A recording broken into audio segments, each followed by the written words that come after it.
what do you do when someone hurts you? We're going to do a quick sermon recap all about the life of Joseph and how we can learn how to thrive even in pain. So let's get to it.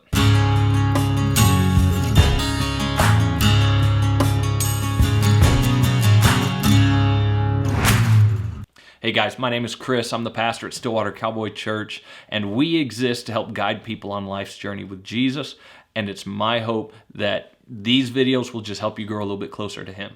So let's talk about it. What happens when we get hurt? We've all been hurt. We've all had things that have happened where we get hurt. What do we do with that pain? What do we do with that hurt, and how do we process that? See, this is really important because if we allow unforgiveness to stay inside of us, what ends up happening is we end up actually alienating ourselves from God. In fact, in Matthew chapter 6, verse 14 and 15, Jesus says this. He says, For if you forgive others their trespasses, your heavenly Father will also forgive you. But if you do not forgive others their trespasses, neither will your Father forgive your trespasses. So this idea of forgiving somebody and helping and how we work through when we've been hurt actually greatly impacts our relationship with God.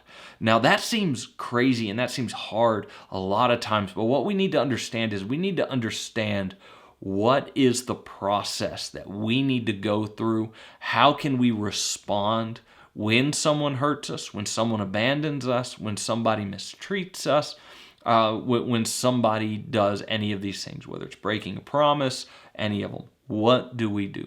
And a great person in the Bible to look at is the story of Joseph. Now you can find the story of Joseph at the end of the book of Genesis. So like the last 5 or 6 chapters are all about Joseph, all about his family and all of these things. Now Joseph is an incredible character in the Bible because he comes from a really dysfunctional family.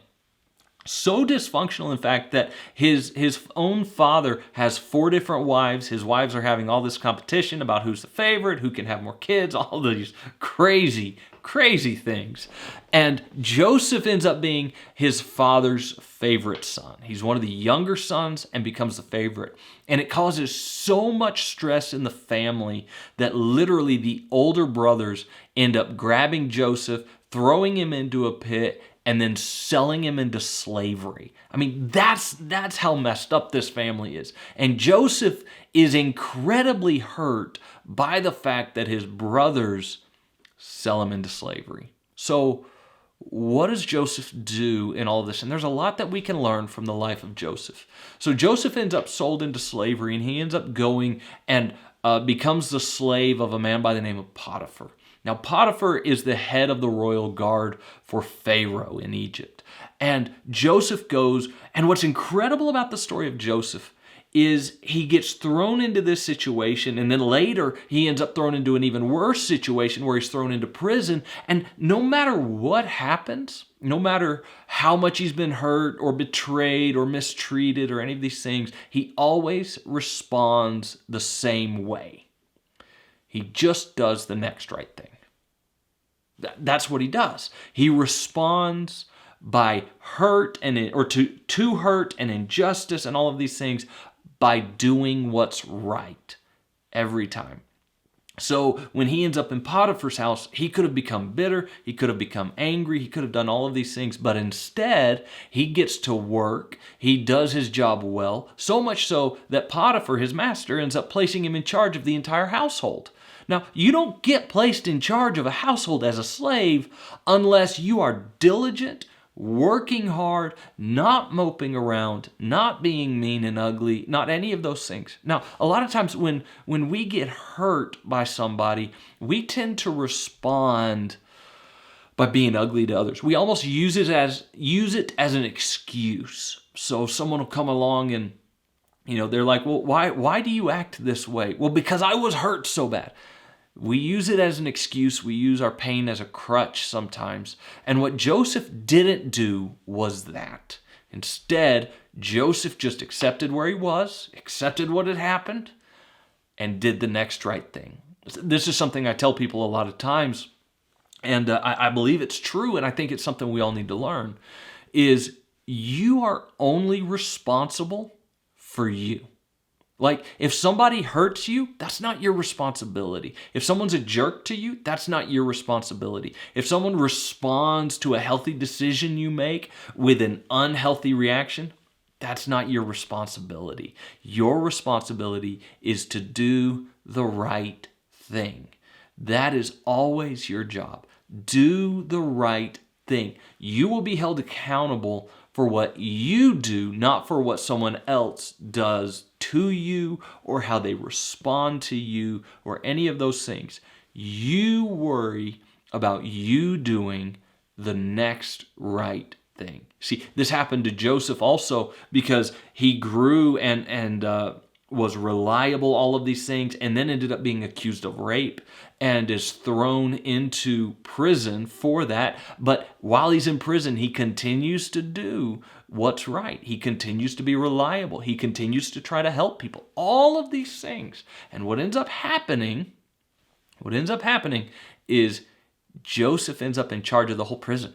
Like, think about that. Literally, the guy who's in charge of the prison says, let's make a prisoner in charge of the whole prison. That's crazy to me. But that's what happens to Joseph. Why? Because Joseph proved himself to be reliable. So what do we do when we get hurt? What is the best response when we get hurt by somebody? Do what's right. Don't retaliate. Don't become an ugly person. Don't dwell on it. Don't let it destroy you. None of those things. Do what's right. You have a choice in those moments. Are you going to allow what somebody else did to you to dictate who you become?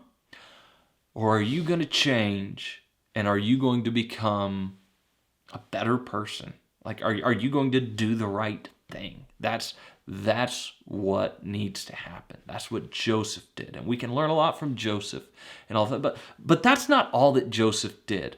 You see, what's really interesting to me is Joseph, he ends up being so faithful, so diligent, helps people in so many ways. And because he's so willing to add value to others, he's so willing to help other people, he ends up being brought into the palace. And he ends up becoming the second in command of the entire nation of Egypt. I mean, arguably, Joseph becomes the second most powerful person in the world because he's the second in command in Egypt, which was a superpower. And this is just incredible when you begin to look at it. And so now Joseph is in a place of authority. Joseph is in a place of power. I mean, he has the ability now to take out revenge against those who've hurt him. And what I find really interesting in this situation is Joseph never goes and finds his family. He doesn't reestablish contact. See, a lot of times when we think about forgiving somebody, we have it in our minds that means we have to reestablish the relationship. And the reality is you don't. You don't have to re-engage with the person who hurt you. You don't have to make everything okay. You don't have to do that. In fact, what forgiveness is, I did a look and just was kind of looking through this, and a group of psychologists pointed this out, that forgiveness is a conscious, deliberate decision to release feelings of resentment or vengeance towards a person or a group who has harmed you. It has nothing to do with reestablishing the relationship. It has nothing to do with becoming buddy-buddy. It has nothing to do with acting like it never happened. No, it's simply the release of the feelings of resentment and vengeance. And what Joseph does when he gets into a position of power, instead of going and trying to reestablish the relationship, he gets married and he has a family. What does Joseph do after all these years of hurt and pain? He moves on with his life.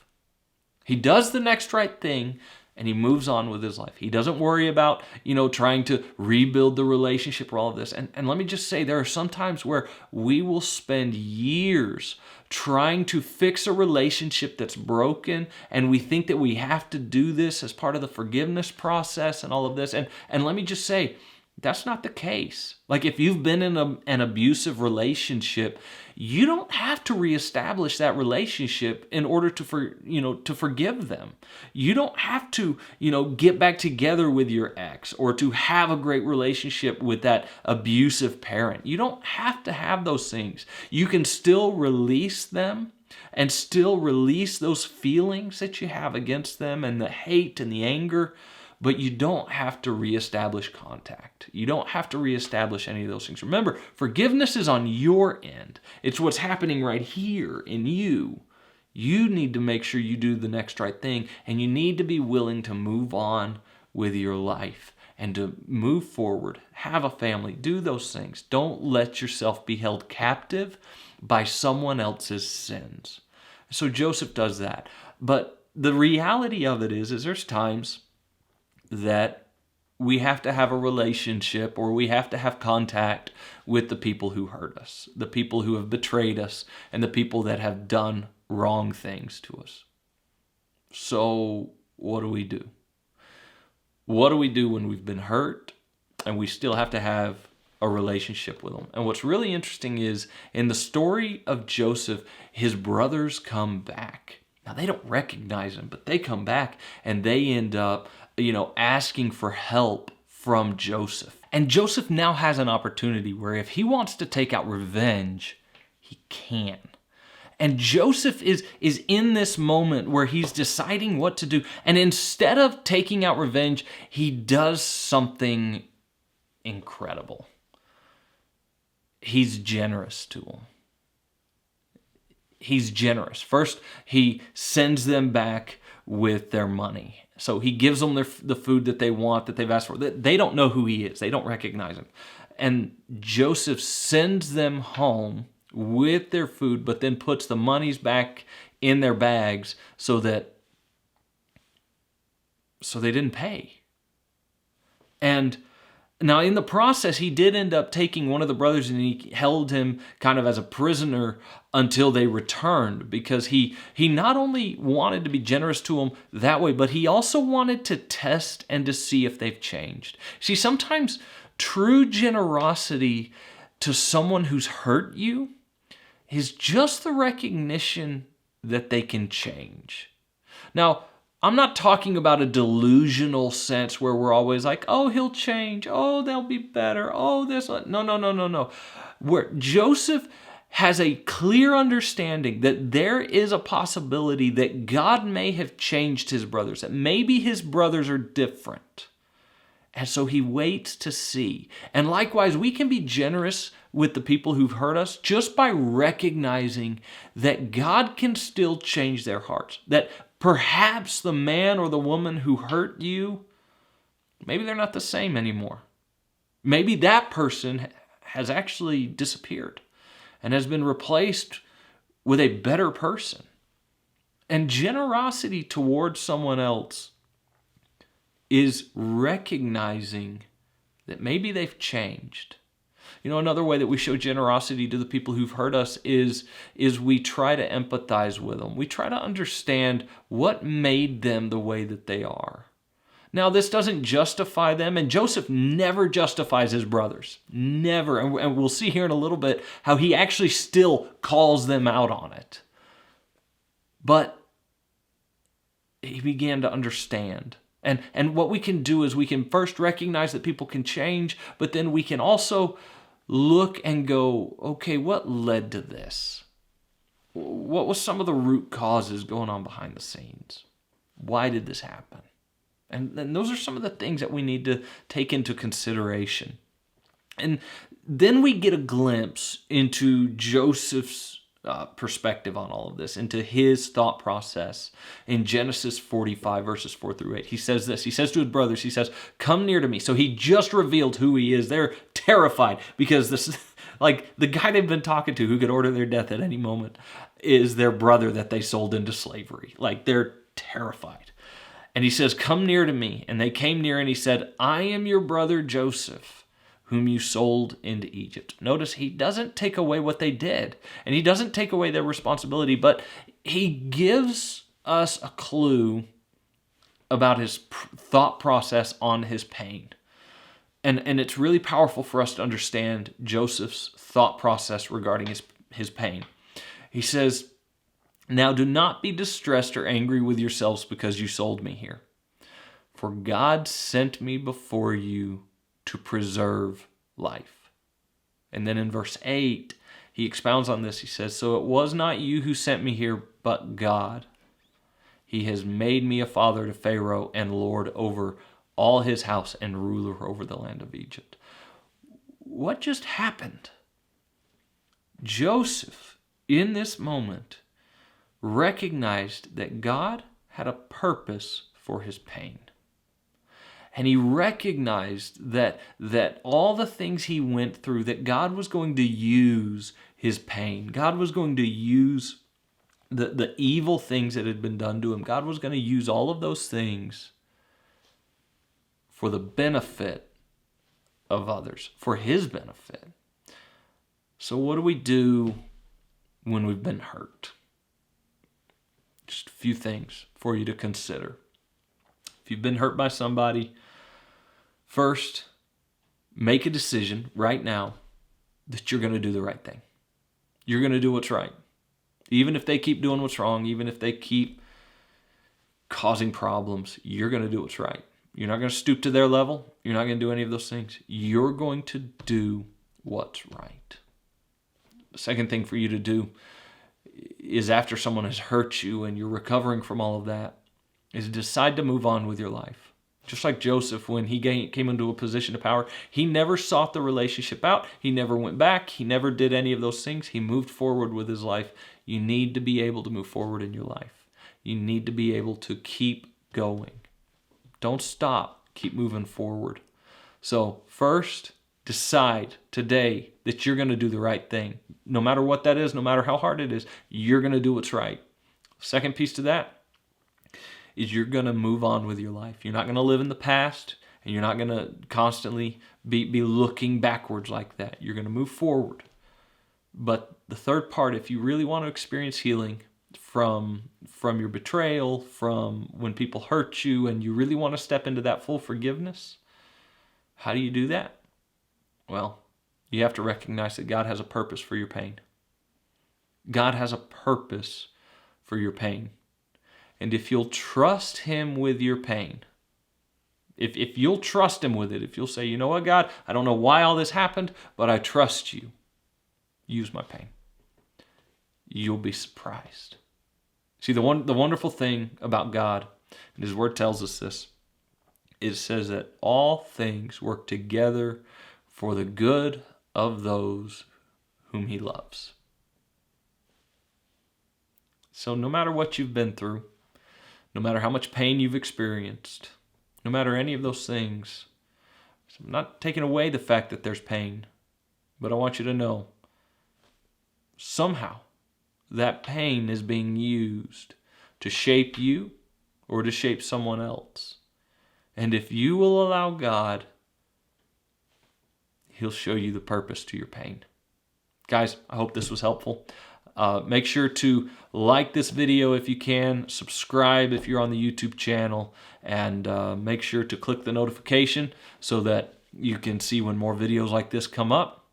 But guys, I hope that today helped you on your journey with Jesus. We'll see you next time.